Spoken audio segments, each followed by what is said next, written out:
Let's discuss this now with Srikanth Kondapalli. He's a professor in Chinese studies at Jawaharlal Nehru University. He joins us from New Delhi. Thank you so much for your time. Much appreciated. Now, there are several issues here that we've highlighted that these four nations are going to be discussing. But really, is it all just geared at countering what the US believes is a Chinese threat to the Indo-Pacific region and the greater world at large? It's true that there is the China factor in play in the background, but when we look at the virtual summit meeting last time in March this year between the four leaders of US, Japan, Australia, and India, the item as part of the discussion, it included vaccine production and distribution. They decided about 1 billion vaccines to be distributed, and possible candidate being Johnson & Johnson, because it is a single shot vaccine, number one. Number two, they looked at the critical technologies, especially in the light of the 5G, 6G, and quantum computing controversies that we witnessed. And this is partly related also, of course, to the semiconductor industry, in which, of course, there is a China factor, because as you remember, the Huawei had several restrictions in the US, Canada, Europe markets, and because of the sensitivities involved in the telecommunication networks, and hence there was the idea that they need to also take the initiative in the semiconductor chip industry.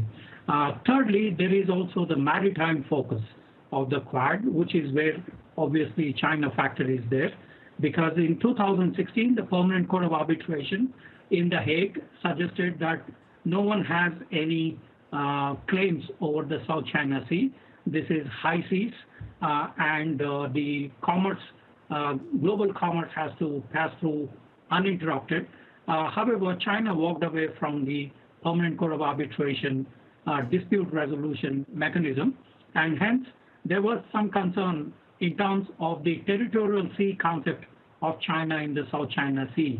Mm-hmm. So the maritime focus is going to be obviously a focus against China because of its restrictive policies, number one. Number two, there is also in addition to South China Sea, there are disputes related to Senkaku Islands and the Taiwan Strait crisis, so, and Indian Ocean region as well. So the Quad is going to decide about the maritime issues this time around as well, in addition to what we discussed. What we keep hearing is about also the supply chain resilience because of the blockade that had happened in the last 1.5 years because of the COVID-19 spread all across the globe. And that resulted in declining growth rates for every other country, including for the Quad countries. So this is also another area where most likely we will see the discussion today in the Quad Summit meeting, in-person meeting. So, Prof, you speak about the maritime discussions that these four nations will have. And of course, just last week, we saw the growing ties between Australia and the US over nuclear-powered submarines. How do you think China is viewing that stronger relationship, especially when it comes to security and the maritime security in that region? Well, for the past 1.5 years, since the Australians took the lead in the World Health Assembly in questioning the origins of the virus, because we all suffered, the humanity suffered, 200 countries have suffered from the virus. So there was a discussion in the World Health Assembly led by the Australians, and they demanded a comprehensive investigation into the origins of the virus. China took umbrage with this and had reduced the items imported from Australia, which hit the Australian economy substantially.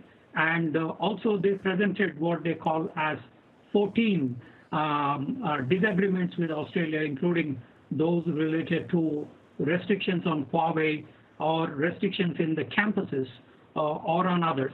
So this has led to a kind of Cold War emerging between Australia and China. And this is the context for the AUKUS suggesting to the nuclear-powered submarines to be sold and produced in Australia. So this has resulted in, of course, the concerns. UK had decided to also station its submarines in Australia. and this resulted in China's concerns in the maritime region. Previously, Australia was the weaker link in the maritime region. Now that in 19 years' time, they would be getting the nuclear-powered submarines, this would pose a new challenge to China in the maritime domain. That's the context for the argument that China would be at the receiving end of these maritime issues. However, we see that there has been substantial expansion of the Chinese Navy. We see there is scrambling of the aircraft in the Taiwan Straits or imposing territorial sea in the South China Sea. And also we see the so-called string of pearls in the Indian Ocean region. Professor Kondapalli, much appreciate your expertise and insight speaking to us there from Delhi. Thank you.